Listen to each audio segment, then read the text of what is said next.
Here in Lesson 9, we are going to cover how you, as a creator, manage your active challenges. From the Creator dashboard, go to the My Challenges section and click on any challenge. This opens the challenge detail page. At the top of the page, you will see the core challenge details along with metric boxes that give you an instant snapshot of performance.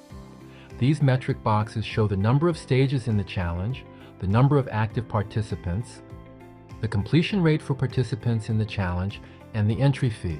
The entry fee will show either free or the exact price you set if the challenge is monetized. Right below that, you will see 4 key tabs that make challenge management simple and structured. The first tab is Overview.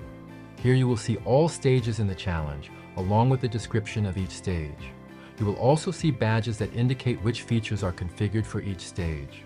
For example, you will see whether proof is required, whether an instructional video is included, and whether a badge is awarded for completing that stage. This tab gives you a clean, organized view of the entire challenge structure at a glance. Next is the Participants tab. This shows everyone currently enrolled in that challenge. You can search participants by username or by tags. You can filter the list by status, such as active, not started, or completed. You can also sort by progress, engagement score, points earned, or last active date. Each participant banner gives you a full snapshot of that person inside the specific challenge.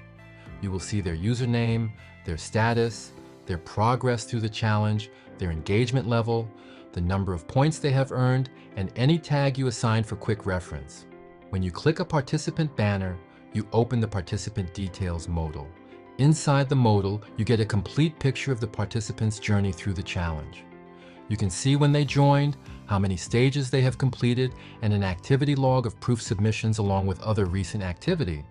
You also have the ability to leave notes and create tags. And here is the key advantage.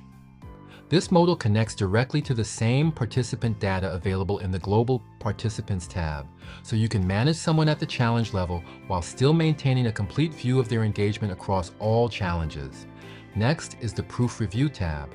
This is your direct interface for managing progress when participants submit proof after completing a stage. When a participant submits proof, it appears here in your pending approval queue. Click the View button on the right side of a submission banner and you will see stage information, submission details, and the link to the proof the participant submitted. If the proof meets your requirements, click Approve Proof. This sends approval back to the participant. They will see the approved badge on that stage, and the next stage will open automatically so they can continue progressing. If the proof does not meet your requirements, click Request Revision. This allows you to tell the participant what needs to be improved. You can choose from pre-written feedback options for speed and consistency, or you can select custom feedback and write your own message. Once feedback is sent, the participant will see a rejected badge on that stage, along with your feedback. They can make the changes, resubmit proof, and try again. When the resubmission meets requirements, you approve it, and the participant progresses to the next stage. This creates an instant feedback loop between you and your community. It allows you to mentor participants directly, ensure quality, and keep the challenge experience meaningful. It also gives you real-time insight into where participants struggle, what is unclear, and what you may want to improve. Approved proof submissions move into the approved queue so you have a clean record of successful completions, stage by stage. Next is the Edit Challenge button. This allows you to make updates if you need to clarify instructions or correct small issues that participants are running into. It is best to make small tweaks only. Editing stage requirements while participants are at different points in a challenge can create confusion. If major changes are needed, it is usually better to archive the current challenge and create a new one. There is also an important rule for monetized challenges. Once a monetized challenge is published, monetization settings are locked. This protects the integrity of the challenge and ensures fairness for everyone who already paid to join. So if major changes are required, especially changes that affect monetization, the best practice is to create a new challenge and archive the old one. Finally, the 3-dot menu to the right of Edit Challenge gives you additional controls. You can pause a challenge so no new members can join, and current participant progress is effectively frozen.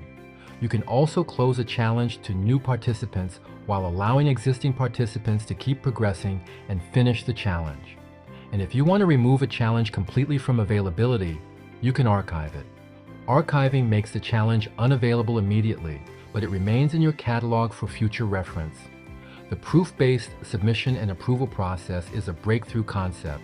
It connects creators, students, and community members through real progress, real accountability, and real feedback, all inside a structured experience.